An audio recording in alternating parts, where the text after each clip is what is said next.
Welcome, everyone. Today we are diving deep into one of the most critical foundational elements of Microsoft Entra ID, group management. Whether you are managing access to applications, assigning licenses, or securing privileged administrative roles, mastering groups is essential for an efficient, secure, and scalable zero-trust environment. Let us get started. Hello, and welcome to our comprehensive training on creating, configuring, and managing groups within Microsoft Entra ID. I am thrilled to guide you through this. Let us start with the absolute foundation. What are groups, and why do we use them? In a zero-trust architecture, assigning permissions user by user is a recipe for disaster. It is unscalable and highly prone to human error. Instead, we use Microsoft Entra groups as our core authorization boundaries. We primarily deal with two types. First, security groups, which are your go-to for managing access to shared resources, enterprise applications, and Azure services. Second, we have Microsoft 365 groups, which are designed for user collaboration, provisioning shared workspaces, teams, and SharePoint sites. A key deep dive concept to remember here is that while security groups allow for nested groups to build hierarchical access models, Microsoft 365 groups do not support nesting or device objects. Understanding this distinction is your first step to designing a flawless identity architecture. Let us look at this flowchart, which visually breaks down our two main group types and their core functions. Starting on the left, we have the overarching concept of Microsoft Entra groups branching into our two primary categories, security groups and Microsoft 365 groups.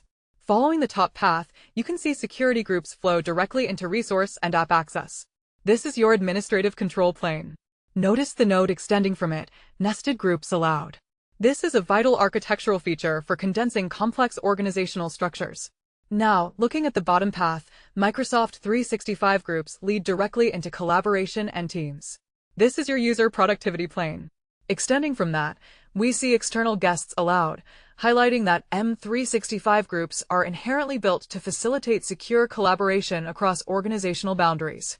Grasping this visual split ensures you choose the right tool for the right scenario every single time. Now that we know the types of groups, let us explore how users actually get into them. Microsoft Entra ID offers three distinct membership types: assigned, dynamic user, and dynamic device. Assigned membership is exactly what it sounds like: manual. An administrator or a delegated group owner explicitly adds or removes members. While great for ad hoc project teams, it does not scale for enterprise access. This is where dynamic groups come in, acting as a massive force multiplier for IT operations. By leveraging dynamic user or device memberships, we configure complex rules based on identity attributes. When an employee's department changes in the HR system, Microsoft Entra instantly evaluates the rule and automatically adds or removes them from the corresponding groups. As a deep dive constraint, please remember, you can create a dynamic group for users or a dynamic group for devices, but you can never mix both in the same dynamic group. Device rules must strictly reference device attributes. This diagram illustrates the operational differences between our three membership types. At the top, membership types diverges into assigned, dynamic user, and dynamic device. Follow the assigned path on the left. It leads straight to manual admin control. This represents human intervention, which is inherently slower and less scalable. Now, look at the center and right paths for dynamic user and dynamic device. You will notice they lead to attribute-based rules and OS/version rules, respectively. Rather than a human making a decision, the system relies on predefined logic. Both of these paths ultimately converge into the final node at the bottom, auto-add/remove. This convergence is the visual representation of identity automation. By shifting your organization's strategy from the left side of this diagram to the right side, you eliminate provisioning delays, reduce manual help desk tickets, and significantly tighten your security posture. Creating a group is technically simple, but governing it is where senior administrators prove their value. Welcome to group governance. As organizations grow, groups tend to sprawl. Without governance, self-service groups multiply rapidly, creating directory clutter, confusing naming overlaps, and significant security risks from orphaned access. To combat this, we implement naming policies and expiration policies. Naming policies allow us to enforce prefixes or suffixes, for instance, forcing every group to start with GRP- followed by the user's department and block specific restricted words. Expiration policies force groups to validate their usefulness. You can set a group lifetime, say 180 days. Here is the deep dive brilliance. Microsoft Entra uses intelligence to detect user activity in M365. If users are actively collaborating, the group auto-renews silently. If inactive, owners get a warning and eventually, the group is soft deleted, remaining recoverable for 30 days. Let us trace the flow of group governance in this diagram. On the left, group governance splits into two proactive pillars, naming policies and expiration policies. Following the top path, naming policies branch into prefix/suffix enforced and blocked words. This ensures that the moment a group is created, it instantly adheres to your corporate taxonomy and compliance standards. On the bottom path, expiration policies branch into activity-based auto-renew and 30-day soft delete. This shows the lifecycle management aspect. Instead of IT manually auditing thousands of groups to see if they are still in use, the system intelligently auto-renews active groups and safely soft deletes abandoned ones. This dual-pronged approach ensures your directory remains impeccably clean, highly secure, and perfectly standardized without adding daily operational overhead to your administration team. Let us take a deep dive into the engine that powers dynamic groups, dynamic membership rules. To achieve true identity automation, we rely on advanced rule syntax that evaluates user or device properties. A basic rule looks simple like user.department equals sales. But the real power lies in complex, multi-expression rules. For instance, you can combine logic to say if the user is in sales, and their account is enabled, and their location is not null. Why do we do this? It enables scalable, attribute-based access control. When HR updates an employee profile, Entra ID instantly adjusts their group memberships without a single IT ticket. How do we build these? The Azure portal provides a fantastic GUI rule builder for up to 5 expressions. Beyond that, you use the text editor. My top pro tip: always use the Validate Rules feature. It allows you to select a few test users and simulates the rule against them, proving exactly why a user will or will not be added. This prevents catastrophic access loss due to a typo. This state diagram perfectly captures the lifecycle of a dynamic rule evaluation. Starting from the initial state on the left, an identity update triggers the evaluation node. At this exact moment, Microsoft Entra parses the identity's attributes against your custom syntax. If the attributes satisfy the logic, for instance, the user's department equals sales, the system proceeds down the match pathway, landing in the in-group state, and the user is automatically provisioned. Conversely, if the attributes do not match, or if a previously matching user is transferred to a new department, the system follows the no-match pathway. This triggers the out-of-group state, instantly revoking that specific group membership. This state machine runs continuously in the background, ensuring your group memberships are always a flawless reflection of your authoritative HR data. Now we arrive at one of the highest value features of group management, group-based licensing and access management.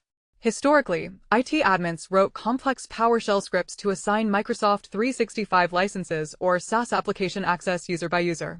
This was fragile and slow. Today, we assign those licenses and enterprise applications directly to a security group. The basics are simple. When a user joins the group, they inherit the license. When they leave, the license is revoked and returned to your pool. Why is this critical? It guarantees that a new hire has all their tools on minute 1 of day 1 and ensures compliance by stripping access the moment they leave. How is this done? In the portal, you simply select your group and add the license or app. Let us look at a deep dive insight. What if a user is in 2 groups that assign the exact same license? Entra ID is smart enough to resolve the overlap. It only consumes 1 license. Furthermore, you can granularly disable specific service plans like turning off Sway while keeping Exchange online for the entire group. Look at the elegant simplicity of this architecture in our flowchart. At the top, we have our dynamic security group acting as the central hub. It is directly tethered to an M365 E5 license and an enterprise SaaS app. Now follow the new hire node on the left. The moment they are dynamically added to the group, the arrows show them immediately inheriting both the license and the app access. There is zero latency waiting for a help desk tech. On the other side, follow the termination node. When the user is removed from the group, the system severs the ties, resulting in the license revoked and access removed states. This diagram demonstrates how tightly coupling access and licensing to group membership creates an impenetrable, automated lifecycle that protects your budget and your security simultaneously. Security is paramount, and managing privileged access is where the stakes are highest. Enter role-assignable groups. By default, You cannot assign a powerful Microsoft Entra role, like Global Administrator or Help Desk Admin, to a standard group. You must create a special security group with the is assignable to role property set to true. Why? To prevent a standard group owner from secretly adding a user and accidentally granting them domain-wide admin privileges. How do we set this up? It must be done at the exact moment of group creation. The property is immutable and cannot be changed later. Furthermore, these groups must be assigned membership. Dynamic rules are strictly forbidden to prevent an automated rule from granting administrative power. For our deep dive, we elevate this by integrating Privileged Identity Management, or PIM. Instead of making users permanently active in this admin group, we make them eligible. When they need to perform a task, they must activate their membership, perform MFA, and provide a ticket number. Their access then automatically expires after a few hours. This flowchart demystifies the privileged identity management lifecycle for groups. At the top, the foundational requirement is defined. The property is assignable to role, must equal true to spawn our role assignable group. This group holds the keys to the kingdom, represented here by the help desk admin role. Now, look at the bottom left. We have an eligible user. They do not have standing access. To get it, they follow the path labeled PIM activation plus MFA. Once verified, they transition into the active user state and gain access to the group and its powers. But notice the return arrow. The moment their approved time window expires, the system automatically strips their active status, routing them back to a harmless eligible user. This visually proves how we achieve zero trust principles. Access is just in time, just enough, and highly verified. As your organization scales, the IT department cannot act as the gatekeeper for every single group membership request. We must delegate. Self-service group management empowers your end users to create and manage their own groups. The basics are logical. An admin flips a toggle in the portal to allow self-service. Suddenly, the marketing director can create a group, set it to require owner approval, and manage the incoming requests via the My Groups portal. Why is this so effective? Because the marketing director knows exactly who should be in their project, whereas the IT help desk does not. This delegation removes friction and eliminates IT bottlenecks. For a deep dive, we can supercharge this concept using Microsoft Entra entitlement management. Instead of users requesting access to 5 different groups individually, we bundle groups, enterprise apps, and SharePoint sites into a single access package. A user requests the package, which triggers a multi-stage approval workflow involving their manager and the resource owner, logging every step for compliance. Let us trace the user journey in a self-service delegation model using this left-to-right flowchart. It begins with the end user, who realizes they need resources and submits a request through the My Access portal. The request hits a critical decision gate, owner approval. Here, the business logic takes over from IT. If the owner decides the request is invalid, the flow drops down to access blocked. But if the owner validates the need, the flow moves to the approved path, resulting in the user being added to the group. Finally, this culminates in the access package granted state, meaning the user now has all bundled apps, sites, and group memberships simultaneously. This diagram highlights a secure, decentralized approval chain that keeps the business moving without sacrificing auditability. To conclude our training, let us tie everything together into a powerful, real-world use case: automated sales onboarding for a privileged user. Imagine we hire a new sales IT support lead. We want zero-touch provisioning for their daily tools, but we also need strict zero-trust security for their administrative access. Here is how we build it. Step 1. The HR system syncs to Entra ID, creating the user profile with the department set to Sales and title to Support Lead. Step 2. A dynamic security group, evaluating those exact attributes, instantly pulls the user in. Because we configured group-based licensing, this group automatically grants them their Microsoft 365 E5 license and their enterprise CRM application access. They are productive on day 1, minute 1. Now, for the deep dive security layer, we do not give them permanent admin rights. Instead, they are mapped as an eligible member of a role-assignable group tied to the help desk admin role. When a severe issue arises, they log into PIM, pass an MFA prompt, and activate their membership for exactly 2 hours. Once the issue is resolved, their admin rights vanish. That is the pinnacle of identity governance. This sequence diagram beautifully maps our real-world scenario across the different system components. Reading from top to bottom, the timeline starts when the HR system sends the create user command to Entra ID, tagging the user as sales. Immediately, Entra ID triggers the dynamic group, automatically adding the user based on that HR attribute. The dynamic group then fires a command back to Entra to assign the CRM app and the Microsoft 365 licenses. Up to this point, everything is fully automated background provisioning.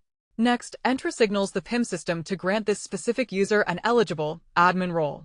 The final dashed arrow from PIM back to Entra represents an on-demand, future action, the user requesting just-in-time access via MFA. This diagram proves how seamlessly HR data, dynamic grouping, licensing, and privileged identity management interlock to create a secure, automated enterprise.